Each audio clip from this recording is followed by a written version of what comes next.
Le mardi 15 juin 2021, France 2 permet de revoir le téléfilm policier Le Mort de la plage, dans lequel on retrouve à la base journaliste, elle se livre sur son premier personnage de fiction. Lors de ses premiers pas dans un personnage qui n'est pas le sien, Claire Chazal a su convaincre les téléspectateurs. Interprétant le rôle d'une deputy maire, la journaliste partage son expérience.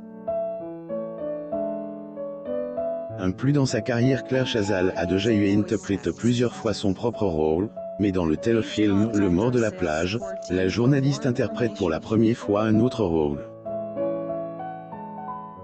On la retrouve dans la peau de la deputy maire Évelyne Leroy-Vidal. Dans son interview accordée à Tel Loisir, Claire Chazal confie que ce personnage n'est pas trop loin d'elle, car durant son parcours, elle a beaucoup rencontré des hommes et femmes politiques. Elle a donc pu facilement s'adapter au personnage, adoptant à la perfection ses réactions et son autorité. S'il est vrai qu'elle apprécie son rôle et aimerait renouveler l'expérience avec un petit rôle, Claire Chazal tient tout de même à préciser qu'elle est avant tout journaliste, et devrait au préalable faire son travail. Ses craintes en tant que comédienne, les caméras n'ont plus de secret pour Claire Chazal, mais en tant que journaliste. Se lancer dans la comédie était un tout autre combat pour la comédienne, qui révèle qu'elle avait le souci de bien faire. Claire Chazal le 24 septembre 2015 à Paris.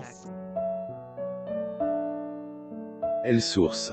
Getty Images. Il fallait à tout prix être à la hauteur des autres comédiens, ce qui ne lui a pas facilité la tâche. La journaliste avoue tout de même qu'elle a pu compter sur le soutien des autres pour interpréter son rôle dans le téléfilm, principalement de Claire Borotra.